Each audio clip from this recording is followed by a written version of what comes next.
На дерев'яній підлозі спальні Роуд Хілл Хаус залишилися сліди маленьких босих ніжок. Ранок 30 червня 1860 року почався не зі звичного шуму дитячих голосів, а з тривожної тиші. Родина Кент прокинулася у великому будинку в Вільтширі і помітила, що 3-річний Френсіс Севіл Кент, наймолодший у сім'ї, зник. Його ліжко виявилося порожнім, а ковдра була охайно складена, ніби хто ж піклувався, щоб нічого не видати. Служниці та няні метушилися в коридорах, шукали хлопчика у коморах, на горищі, в саду, але марно.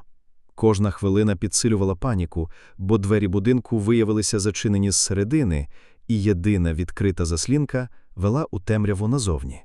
Місцевий час раннього літа зробив це ще страшнішим. Сонце вже піднялося, а дитина зникла без жодного сліду.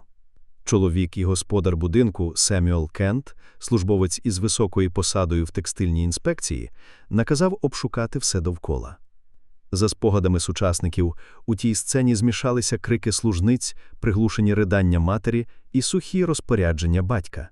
Але головне – мовчання дітей, що залишилися живими. Вони спостерігали, як дорослі шукають брата, не розуміючи, що вже починається одна з найгучніших кримінальних справ XIX століття. Перші підозри впали на людей поза домом, можливо, злодії чи подорожні викрали дитину. Але брама, що вела на дорогу, була замкнена. Це означало, що злочин відбувся всередині стін, де жили і слуги, і численні діти від 2 шлюбів Кента. У родині панувала атмосфера відчуження.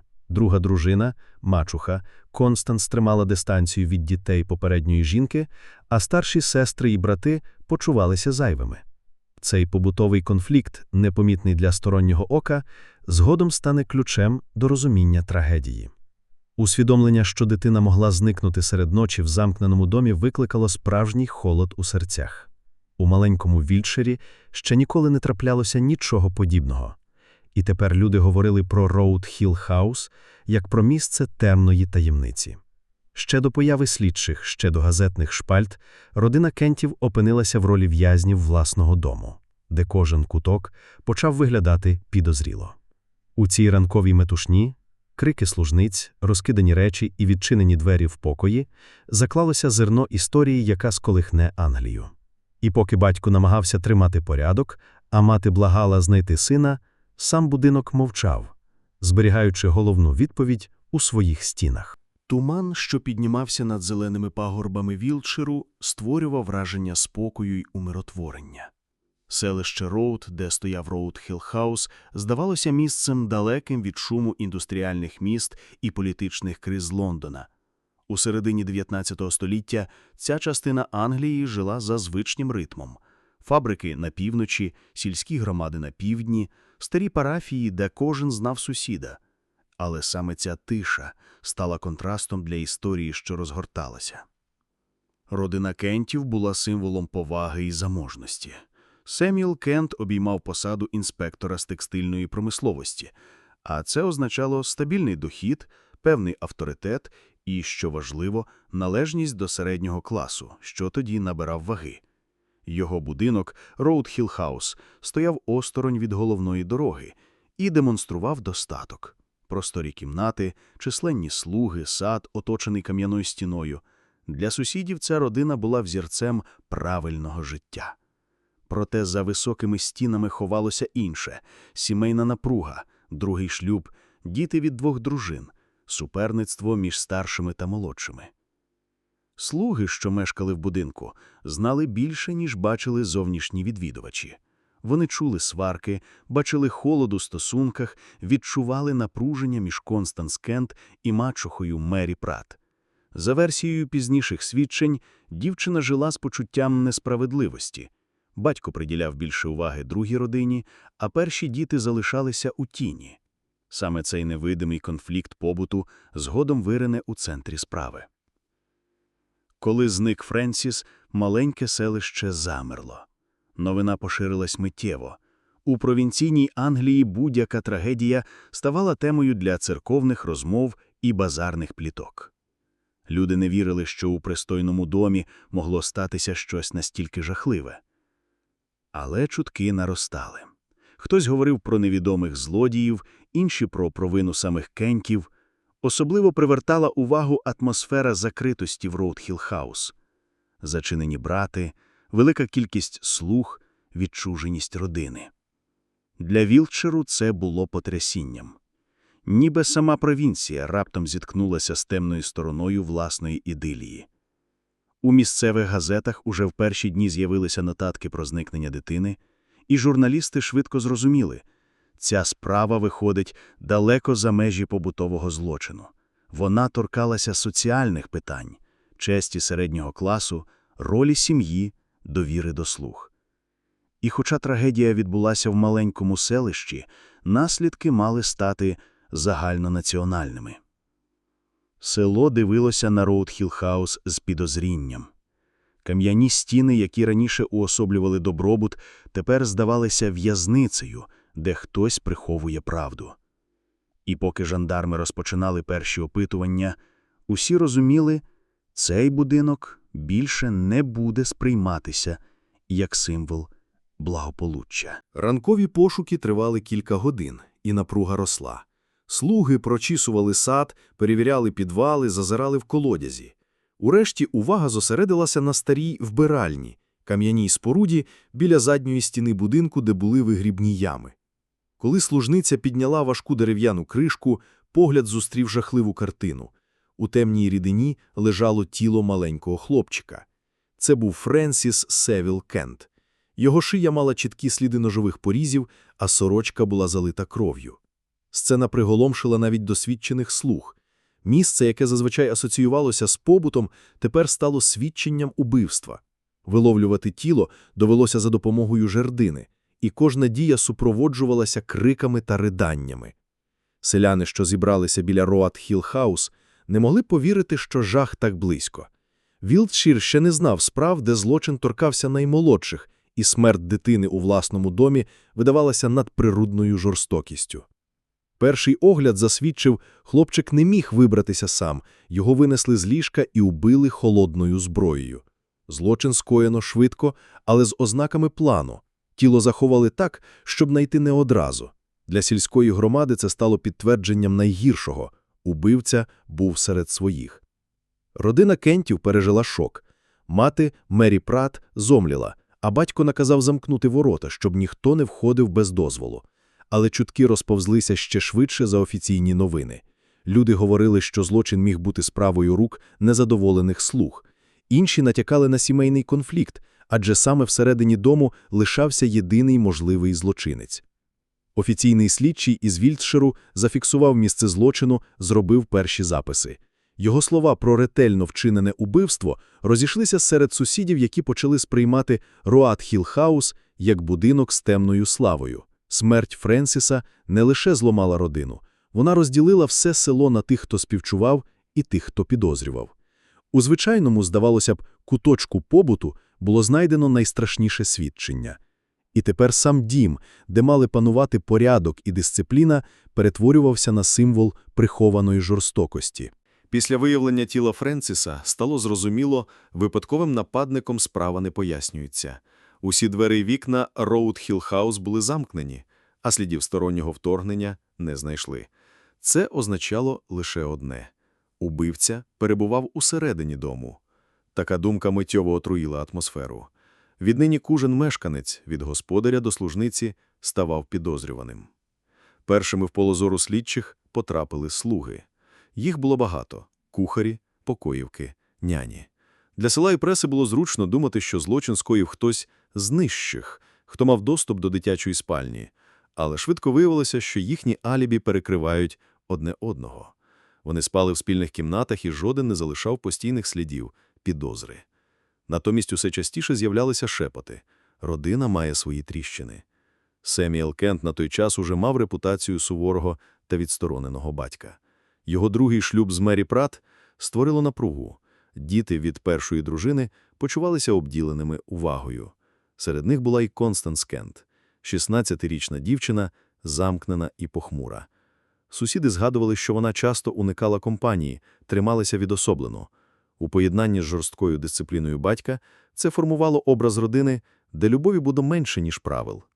Слідчі не могли оминути ще одне – вночі ніхто не чув криків дитини. Це могло означати, що злочин скоїв хтось, кому хлопчик довіряв і кого не боявся, тож підозри змістилися від слуг до членів родини. Сільські чутки підживлювалися щодня. Люди вважали, що справжня причина трагедії криється в боротьбі між дітьми різних матерів. В газетах почали з'являтися перші матеріали з натяками. Пристойні родини не завжди ідеальні. Це стало ударом по репутації середнього класу, адже саме він намагався утвердити себе як носія моральності і добробуту. Роуд Хіл Хаус перетворився на символ небезпечної таємниці, яка підривала суспільні ілюзії. Так підозри замкнулися всередині дому. І кожен день, поки тривало слідство, мешканці Роуд Хіл Хаус відчували на собі погляди всього села, яке бачило у них не жертв, а потенційних убивць. Ім'я Констанс Кент почало лунати серед перших припущень. 16-річна дівчина з темними очима і замкненою вдачею виділялася на тлі братів і сестер. У родині її описували як похмуру, сувору, а головне – відсторонену від мачухи та молодших дітей. За свідченнями сучасників, Констанс часто відчувала несправедливість. Після смерті її матері батько швидко одружився з Мері Пратт, а нова дружина фактично відсунула старших дітей на другий план. Для селища і преси цей психологічний портрет був зручним. В уяві читачів Констанс перетворювалася на символ підліткової жорстокості, породженої ревнощами та побутовою образою. Її холодна поведінка після трагедії лише додавала підозр. Коли тіло брата знайшли, вона нібито не плакала і трималася мовчки. Це враження закріпилося у свідомості оточення і стало причиною, чому саме на неї почали дивитися з більшою підозрою, ніж на слух. Слідчі намагалися знайти прямі докази. Було зібрано одяг, перевірено ножі в господарстві, обшукано кімнату дівчини. Жодних очевидних слідів не виявили, але підозри живилися не доказами, а емоціями. Газети публікували нариси, де змальовували образ дівчини, яка могла б скоїти злочин через ненависть до мачухи і її дітей. Класова Англія, що прагнула моралізаторства, бачила в Констанс підтвердження старої істини. Навіть у пристойних родинах приховані темні пристрасті. Важливо й інше. У суспільстві середини 19 століття не існувало уявлення про підліткову психологію у сучасному сенсі. Якщо дівчина виглядала відстороненою чи дивною, це сприймали як ознаку холодності, а іноді й небезпеки. Така оптика зробила Констанс ідеальною підозрюваною. Прямого звинувачення тоді ще не було, але атмосфера вже діяла як суд. Родина опинилася під тиском громади, а Констанс під невидимим прицілом, де кожен її крок або слово тлумачили як підтвердження вини. І хоча юридичних доказів бракувало, тінь підозри падала саме на неї. Новина про вбивство у Роуд Хіл Хаус швидко вийшла за межі Уілтширу. Уже в перші тижні лондонські газети публікували великі статті, де описували злочин як «таємницю закритого дому». Журналісти смакували подробиці, цитували селян, перебільшували деталі і тим самим перетворювали приватну трагедію на національну сенсацію. Преса середини 19 століття перебувала у фазі бурхливого розвитку. Газети здешевшали, тиражі зовстали, і редактори знали, що історії з елементами загадки продаються найкраще. Справа Кента відповідала всім вимогам. Заможна родина, вбивство дитини, підозри спрямовані на сестру. Цей сюжет став матеріалом для перших хвиль того, що згодом назвуть детективною лихоманкою.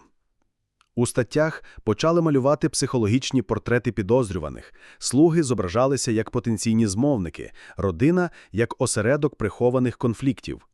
Констанс Кент постала в образі холодної і озлобленої дівчини, хоча реальних доказів проти неї не було. Але саме газетні рядки формували громадську думку, і тепер уявлення про провину чи невинність будувалися не на судових матеріалах, а на шпальтах. Для суспільства це стало шоком подвійним.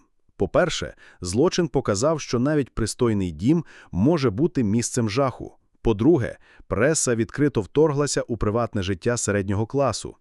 Читачі в Лондоні і Манчестері дізнавалися подробиці сільського дому так, ніби були присутні особисто. Відтепер справа перестала бути локальною і набула статусу загальнонаціональної. Громадська цікавість підживлювалася ілюстраціями. Малюнки Рот Хіл Хаус, зображення вбиральні, схематичні карти будинку. Вони створювали ілюзію причетності і підштовхували до пошуків свого винного. Це була не просто журналістика, а початок масового true crime, де деталі приватного горя ставали предметом загального захоплення. З кожним днем репутація Кентів танула. Вони залишалися у своєму домі, але фактично жили під наглядом цілої країни. І кожна нова стаття посилювала відчуття, справжнє слідство вже ведеться не лише поліцією, а й суспільством, що прагнуло відповіді будь-якою ціною. У серпні 1860 року до Вільширу прибув Джонатан Вітчер, один із найкращих детективів лондонської поліції. Він був членом новоствореного відділу Скотланд-Ярд, який тоді лише здобував авторитет. Його репутація бездоганного слідчого, здатного розкривати найзаплутаніші справи, передувала йому.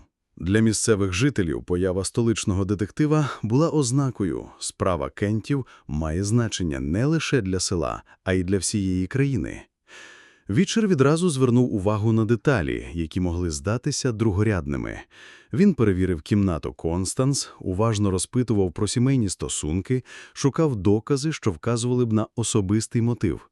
Його методи відрізнялися від роботи місцевих констеблів. Він мислив системно, не покладався лише на свідчення, а шукав матеріальні сліди. У кімнаті дівчини він звернув увагу на зниклу нічну сорочку, яку так і не знайшли. Саме цей факт для нього став непрямим підтвердженням провини. Свої висновки Вітчер виклав у доповіді. Головною підозрюваною є Констанс Кент, яка могла вбити брата з ревнощів і неприязні до мачухи. Для Лондона це була смілива версія. Уперше вбивство в заможній родині пояснювали не змовою слуг, а внутрішніми сімейними конфліктами.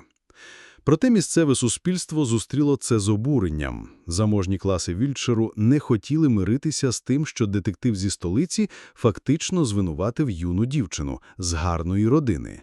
Газети, які спершу підсилювали підозри проти Констанс, тепер розділилися. Одні підтримували Вітчера, інші висміювали його методи, називаючи спробою очорнити дім, де панує добропорядність. У самій родині атмосфера стала нестерпною. Констанс залишалася вдома, але фактично перебувала під неофіційним наглядом. Її поведінка, як і раніше, здавалася холодною, що лише зміцнювало сумніви. Однак Вітчеру бракувало головного – прямих доказів. Він міг лише будувати версії, а цього було недостатньо для суду. Попри це, його приїзд став переломним моментом. Уперше в Англії робота детектива потрапила в центр публічної уваги. І хоча висновки Вітчера не знайшли тоді підтримки, сама його присутність започаткувала нову добу, коли слідчі і його методи ставали героями газет, а справа виходила за межі судової зали. Осінь 1860 року принесла кульмінацію перших спроб довести провину. На основі доповіді Джонатана Вітчера було підготовлено обвинувачення проти Констанс Кент. Слідство вважало, що її мотив очевидний – неприязнь до мачухи і ревнощі до молодшого брата, який уособлював нову улюблену родину батька. Проте вся справа трималася на непрямих доказах, відсутності нічної сорочки та поведінці дівчини. Коли матеріали дійшли до суду, атмосфера була напруженою. Суспільство чекало гучного процесу, який мав підтвердити або розвіяти підозри. Проте юридична база виявилася надто слабкою. Адвокати легко показали, що зникла сорочка могла бути зіпсована і викинута з будь-якої причини, а замкнені двері ще не доводили, що винна саме Констанс. Газети, які раніше підтримували Вітчера, тепер писали про його передчасні висновки і звинувачували в бажанні зробити кар'єру на чужій трагедії. Репутація детектива зазнала серйозного удару. Його методи називали недопрацьованими, а самого – людиною, що поспішила судити. Для Скотланд-Ярд це стало першою серйозною кризою. Суспільство раптом побачило, що детективи не безпомилкові. Констанс Кент після суду вийшла на волю. Формально вона залишалася під підозрою, але юридично була вільною. Сім'я повернулася до замкненого життя в Роуд-Хілл-Хаус, проте підозри нікуди не зникли. Для сусідів і читачів газет вона залишалася дівчиною, яку виправдав закон, але не суспільство. Відлуння невдалого процесу стало масштабним. Частина преси почала вимагати обмеження повноважень поліції, інші, навпаки, створення нових інструментів для роботи з такими справами. Справа Роуд-Хілл-Хаус фактично перетворилася на арену боротьби між вірою в нову професію детективів і старими сумнівами в їхній легітимності. Для Констанс цей етап став відстрочкою. Вона повернулася до навчання в інтернаті, де намагалася жити як звичайна вихованка. Та тінь злочину залишалася з нею скрізь. У кожному погляді, у кожному шепоті нагадували, що її ім'я назавжди пов'язане з убивством брата. І хоча суд відпустив її, суспільний вирок звучав і далі. Після провалу обвинувачення життя родини Кентів повернулося до зовнішньої буденності. Але зачинені двері Роуд-Хілл-Хаус вже ніколи не приховували спокою. Констанс продовжувала навчання в інтернаті і намагалася здаватися звичайною ученицею, проте тінь підозри залишалася всюди. Вчителі і вихованки знали її історію, і навіть коли не говорили про це вголос, мовчання було промовистішим за слова. Семюель Кент залишався на службі, намагаючись утримати зовнішній авторитет. Але всередині родини тріщини лише поглиблювалися. Молодші діти отримували більше уваги і піклування, а старші жили у відчуженні. Мері Прат, мачуха Констанс, уникала відвертих розмов і робила вигляд, що трагедії не було. Так минали роки у будинку, де кожен день нагадував про те, що справжнього вироку так і не прозвучало. У селищі Роуд люди звикли жити поруч із домом, який мав темну славу. Таємниця нерозкритого вбивства стала частиною їхніх розмов і побуту. Для дітей Роуд-Хілл-Хаус був місцем жахів, для дорослих – символом несправедливості, або навпаки – замовчування правди заможніми людьми. Атмосфера підозри вже не потребувала нових доказів, достатньо було самої тиші, яка огортала дім. Преса теж не забула про справу. Кожні кілька місяців у газетах з'являлися нагадування про нерозкрите вбивство, що перетворювалося на національну загадку. Констанс ставала то об'єктом співчуття, то прикладом прихованої жорстокості. Читачі вимагали продовження історії, і навіть через 5 років після трагедії її ім'я залишалося впізнаваним у кожному англійському місті. Для самої дівчини цей період був очікуванням. За свідченнями, вона жила в атмосфері внутрішнього тиску, відчуваючи, що правда не дає їй спокою. І хоча офіційно вона була вільною, у власній свідомості тягар вбивства та нерозв'язного конфлікту не дозволяв їй відчути себе поза підозрами. Так минуло 5 років, 5 довгих літ, коли Роуд-Хілл-Хаус залишався символом загадки, а ім'я Констанс Кент висіло між двома станами, формально виправдана, але морально засуджена. І саме в цій тиші визрівало рішення, яке змінить усе. Навесні 1865 року тиша, що 5 років тримала родину Кентів у невизначеності, була порушена. Констанс Кент несподівано з'явилася у відділку поліції та зробила зізнання. Саме вона винесла брата з ліжка в ніч на 30 червня 1860 року, завдала йому смертельних поранень і сховала тіло у вигрібній ямі. Її слова стали вибухом. Справу, яка довгий час вважалася безнадійною, раптом розкрили однією фразою. За свідченнями, Констанс діяла добровільно і без зовнішнього тиску. Вона пояснила свій вчинок давнім почуттям образи і ревнощів до мачухи та дітей від другого шлюбу. У її очах маленький Френсіс уособлював несправедливість, увага батька і любов родини належали йому, тоді як вона залишалася чужою у власному домі. Це пояснення виглядало простим і страшним водночас, бутова образа перетворилася на злочин. Зізнання викликало хвилю нових дискусій. Одні сумнівалися у щирості її слів, вважаючи, що Констанс узяла провину на себе, аби прикрити когось іншого, інші сприймали її визнання як результат тривалого внутрішнього тиску і моральних мук. Преса одразу відновила інтерес до справи. На шпальтах з'явилися статті, що малювали її то жертвою суворого дому, то безжаліною вбивцею. Сама Констанс виглядала спокійною і навіть полегшеною. Її рішення визнати провину можна було тлумачити як спробу звільнитися від тягаря 5-річного мовчання. Для родини це стало потрясінням. Батько мовчав, мачуха уникала публічних слів, а село знову заговорило про Роуд Хілл Хаус. Слідчі перевірили деталі зізнання. Вони збігалися з відомими фактами – нічне викрадення, ножові поранення, сховане тіло. Єдине, чого не вдалося відновити – нічну сорочку, яка так і не була знайдена.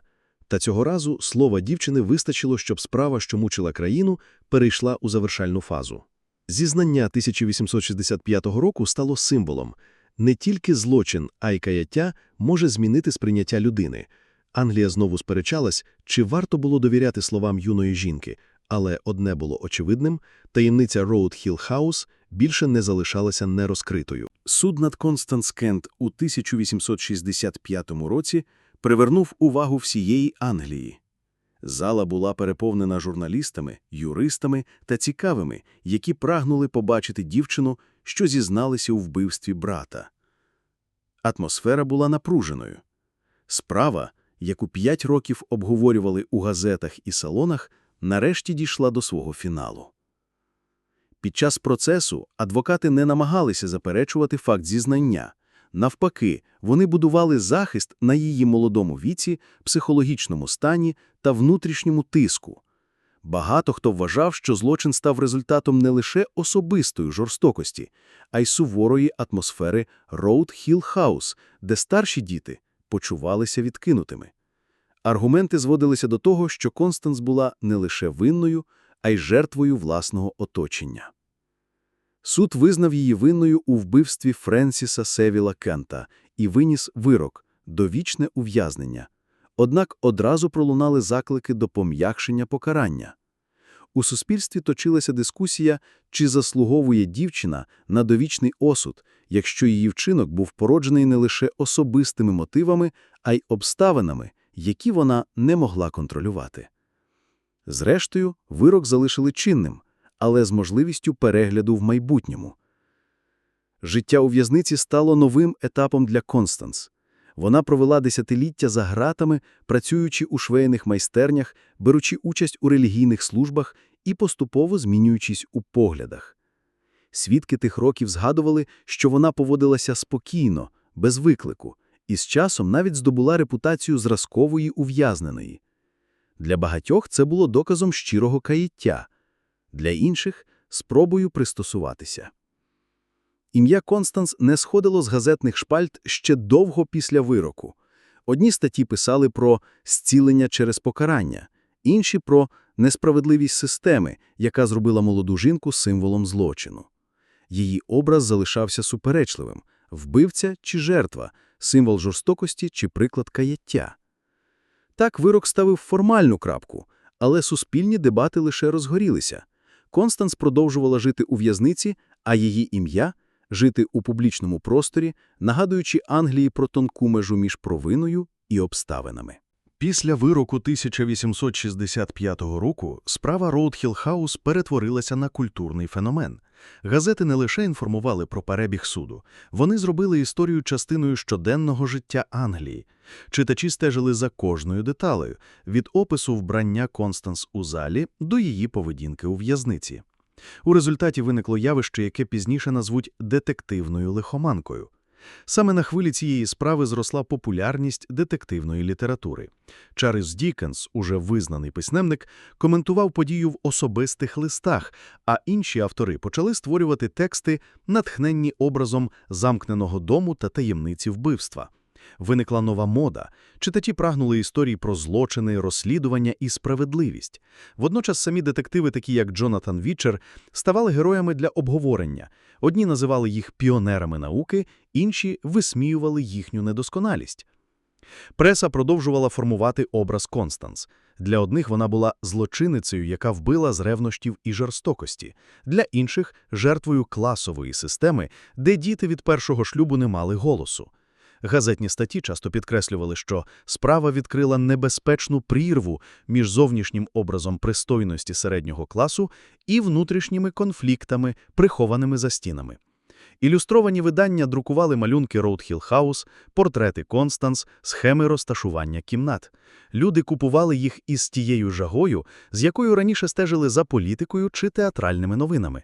Вперше злочин став не лише трагедією, а й товаром, продуктом для читання, обговорення і колективного страху. Саме завдяки цій справі Англія відкрила для себе нову форму культури – true crime у реальному часі.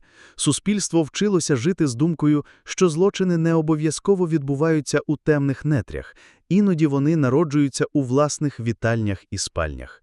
І кожен новий номер газети підштовхував до тієї самої думки. Світ більше не такий безпечний, як здавалося.